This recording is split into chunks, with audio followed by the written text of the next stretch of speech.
Hello friends, அஸ்ஸலாமு அலைக்கும். Welcome to புதுமை சமையல். இன்றைக்கி நம்ம சேனலில் ரேஷன் கடைகளில் கொடுக்கக்கூடிய அரிசியை வச்சு அதோட வாடை இல்லாமல் பிசுபிசுப்பு தன்மை இல்லாமல் ரொம்பவே உதிரியாக பளிச்சுன்னு ஒரு 10 நிமிஷத்தில் எப்படி அதை சாதம் வடிக்கிறது அப்படிங்கிறத இந்த வீடியோவில் ஷேர் பண்ணியிருக்கேன். இந்த வீடியோவில் சின்ன சின்ன டிப்ஸ் சொல்லியிருக்கேன் ஃப்ரெண்ட்ஸ். நீங்கள் வீடியோவை ஸ்கிப் பண்ணாமல் முழுமையாக பார்த்தா தான் அது உங்களுக்கு புரியும். இந்த வீடியோ உங்களுக்கு பயனுள்ளதாகவும் இருக்கும். நான் சொல்கிற மெத்தடில் நீங்கள் சாதம் வடித்து பாருங்கள். கடை அரிசி போலவே சாதம் ரொம்பவே சூப்பராக பளிச்சுன்னு இருக்குங்க. ஓகே, வாங்க இந்த சூப்பரான வீடியோக்களை போய் பார்க்கலாம். ஃபஸ்ட்டு நான் எடுத்துருக்கிறது பார்த்தீங்கன்னா 2 விதமான அரிசி எடுத்துருக்கேங்க. இது ரெண்டுமே ரேஷன் கடைகளில் கொடுக்கக்கூடிய அரிசி தான். ரேஷன் கடைகளில் பார்த்தீங்கன்னா 2 விதமாக அரிசி கொடுப்பாங்க. அதாவது ஒன்று வந்து பார்த்தீங்கன்னா நீட்டமாக மெலிசாக இருக்குங்க. இப்போ நான் எடுத்துருக்க அரிசி பாருங்கள், அதுதான் நீட்ட அரிசின்னு சொல்லுவாங்க. அதுக்கப்புறம் இந்த அரிசி பார்த்தீங்கன்னா குண்டரிசின்னு சொல்லுவாங்கங்க. கட்டையாக குண்டாக இருக்குங்க. இதுதான் வந்து குண்டரிசி. இந்த குண்டரிசியை வந்து நம்ம இட்லி தோசைக்கெலாம் போட்டுக்கலாங்க. இது ரொம்பவே நல்லாயிருக்கும் இட்லி தோசைக்கு வந்து ஊற போட்டு அரைக்கும் போது. நான் வந்து இந்த குண்டரிசி வந்து இட்லி தோசைக்கு மட்டும்தான் அதை வந்து ஊற போடுவேன். இப்போ இந்த மெலிஸ் அரிசி பாருங்கள், இது வந்து போன மாதம் நான் ரேஷன் கடைகளில் வாங்கினதுங்க. ரொம்பவே சூப்பராக இருந்துச்சு. அதாவது கொஞ்சம் கூட வந்து கல் தூசு மணல் எதுவுமே இல்லைங்க. நான் வந்து புடைக்காமல் சலிக்காமல் தான் நான் உங்களுக்கு வந்து எடுத்து காட்டியிருக்கேன். இப்போ இந்த படியால் நான் ஒரு படி வந்து அரிசி எடுத்துருக்கேங்க. இப்போ இந்த அரிசியை வந்து ஒரு பாத்திரத்தில் கொட்டிட்டு ஒரு டைம் வந்து தண்ணி ஊற்றி நல்லா வாஷ் பண்ணிக்கலாங்க. கழுவும் போது பார்த்தீங்கன்னா அரிசியை நல்லா பிசைஞ்சு விட்டு கழுவிக்கங்க. இந்த சாப்பாட்டுக்கு பார்த்தீங்கன்னா இந்த மாதிரி மெலிசரிசி வந்து எடுத்துக்கோங்க. குண்டரிசி வந்து சாப்பாடு செஞ்சால் இன்னுமே ரொம்பவே மொத்தமாக இருக்குங்க. அதனால் நீங்கள் இந்த ரேஷன் கடைகளில் கொடுக்கக்கூடிய இந்த மெலிசரிசியை வச்சு இந்த சாதம் வந்து வடிச்சுக்கோங்க. இப்போ பார்த்தீங்கன்னா நான் ஒரு டைம் வந்து தண்ணி அலசி ஊற்றிட்டேன். இப்போ அடுத்ததாக வந்து ஒரு 2 டேபிள் ஸ்பூன் அளவுக்கு கல்லுப்பு எடுத்து வச்சுருக்கேங்க. அந்த கல்லுப்பில் பாதி அளவுக்கு ஃபஸ்ட்டு கொட்டிட்டு நல்லா இந்த மாதிரி பிசைஞ்சு விட்டு கழுவணுங்க.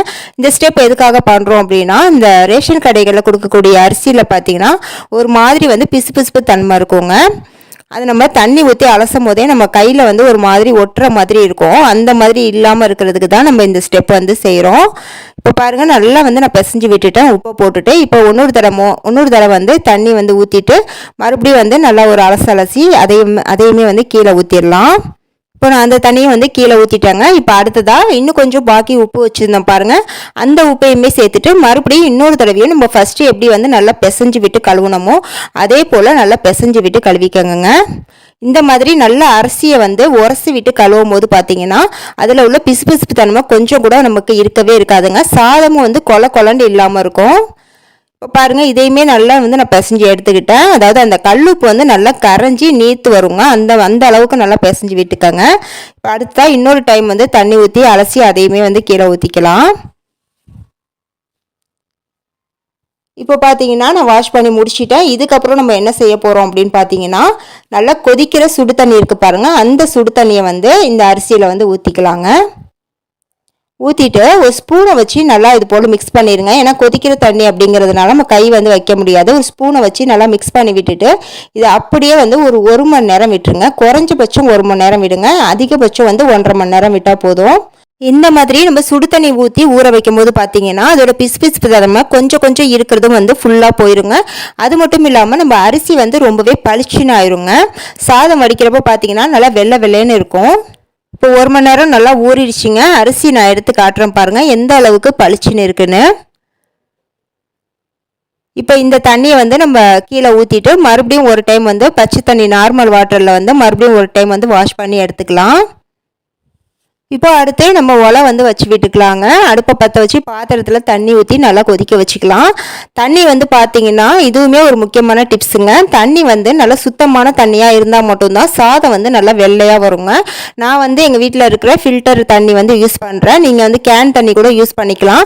அப்படி இல்லைன்னா தெரு பைப்பிலலாம் வரும் பாருங்கள் தண்ணி, அந்த தண்ணி கூட யூஸ் பண்ணிக்கலாங்க. நம்ம டைரெக்டாக வந்து போர் போட்டு வர தண்ணி வந்து உப்பு தண்ணியாக இருக்குங்க. நீங்கள் அந்த தண்ணியில் சமைச்சிங்கன்னா கண்டிப்பாக வந்து சாதம் மஞ்சளாக போயிருங்க. அதனால நீங்கள் சாதத்துக்கு மட்டும் இந்த மாதிரி கேன் தண்ணி இல்லைனா ஃபில்டர் தண்ணி அப்படி இல்லைனா தெரு பைப்பு தண்ணி 3 தண்ணியில் ஏதாவது ஒரு தண்ணி வந்து யூஸ் பண்ணி சமைச்சுக்கோங்க. இப்போ வந்து தண்ணி நல்லா சூடாயிடுச்சுங்க, நல்லா கொதிக்க ஆரம்பிச்சிருச்சு. நான் வந்து அரிசியை வந்து உள்ளார போட்டுடுறேன். தண்ணி வந்து கொஞ்சம் தாராளமாக வைங்க, அப்போ தான் வந்து நமக்கு சாதம் உதிரியாக ஒட்டாமல் வரும்.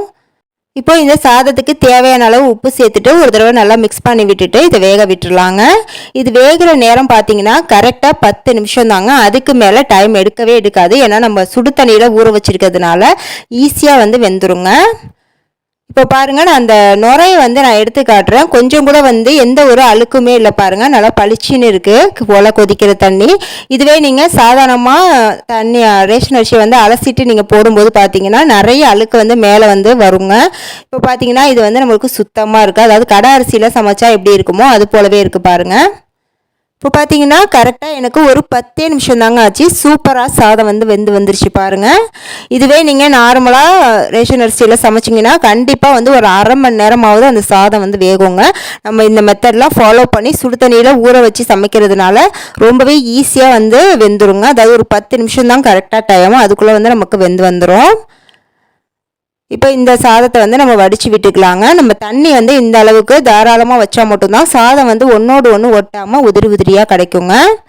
உங்களுக்கு நீங்கள் எப்படி சாதம் விரும்பி சாப்பிடுவீங்களோ, அதாவது சில பேர் விரையாக சாப்பிடுவாங்க, சில பேர் குழஞ்ச மாதிரி சாப்பிடுவாங்க. உங்களுக்கு எப்படி வேணுமோ அந்த மாதிரி நீங்கள் வேக வச்சு வடித்து விட்டுக்கலாம். எனக்கு வந்து இது வந்து கரெக்டாக இருந்துச்சுங்க. நான் இதை வந்து வடித்து விட்டுக்கிறேன். இப்போ நான் சாதமும் வந்து வடிச்சிட்டேங்க. சாதம் வடித்த தண்ணியை பாருங்கள், கொஞ்சம் கூட வந்து கொலப்பே இல்லைங்க. இதே நார்மலாக நம்ம சாதம் வந்து வடிக்கும் போது பார்த்தீங்கன்னா தண்ணி வந்து கொலன்னு இருக்கும், அதாவது வடித்த கஞ்சி. இப்போ பாருங்கள், இந்த கஞ்சி பாருங்கள், கொஞ்சம் கூட கொலப்பு இல்லாமல் தண்ணி மாதிரியே இருக்குது. இப்போ பார்த்தீங்கன்னா சூப்பராக நம்மளோட சாதம் வந்து ரெடி ஆயிடுச்சு. எந்த அளவுக்கு பளிச்சுன்னு உதிரியாக ஒன்றோட ஒன்று ஒட்டாமல் சூப்பராக ரெடி ஆயிருக்குன்னு நீங்களே பாருங்கள். இப்போ இந்த சாதத்தை வந்து மூடி ஒரே ஒரு நிமிஷம் மட்டும் சிம்மில் வந்து வச்சு எடுத்துடலாங்க.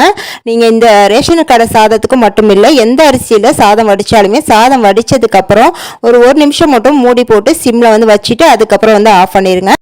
இப்போ இது என்னன்னு பார்த்தீங்கன்னா கடை அரிசி சாப்பாட்டில் நான் வடித்த சாதங்க. உங்களுக்கு வந்து டிஃப்ரென்ஸ் தெரியணும் அப்படிங்கிறதுக்காகவே நான் கொஞ்சமாக கடை அரிசி சாதத்தை வந்து போட்டு வடித்து வச்சுருக்கேன். இப்போ இந்த சாதத்தையும் பாருங்கள் எப்படி இருக்குன்னா, அதே போல் நம்ம இப்போ வடித்த ரேஷன் கடை அரிசி சாதத்தையும் பாருங்கள். ரெண்டுத்துக்குமே ஒரு டிஃப்ரென்ஸ் கூட இருக்கவே இருக்காதுங்க. அதாவது நல்லா வந்து பளிச்சின்னு உதிரியாக அதே போலவே இருக்கும். ஆனால் ஒரே ஒரு சின்ன டிஃப்ரென்ஸ் மட்டும் என்னென்னா, நம்ம கடை சாதத்தை விட இது கொஞ்சம் அரிசி, அதாவது சாதம் வந்து கொஞ்சம் வந்து மொத்தமாக இருக்கும், அவ்வளோதான். மற்றபடி எந்த ஒரு டிஃபரன்ஸுமே இருக்காதுங்க. சாப்பிட்றப்ப எந்த ஒரு ஸ்மெல்லுமே இருக்காது. நமக்கு கடை அரிசி போலவே ரொம்பவே சூப்பராக இருக்குங்க. ஓகே ஃப்ரெண்ட்ஸ், இந்த வீடியோவில் சொன்ன டிப்ஸ் படி நீங்களும் வந்து உங்கள் வீட்டில் ரேஷன் கடை அரிசியில் சாப்பாடு வடித்து பாருங்கள். கடை அரிசி வாங்கவே மாட்டீங்க, அந்தளவுக்கு ரொம்பவே சூப்பராக இருக்கும்.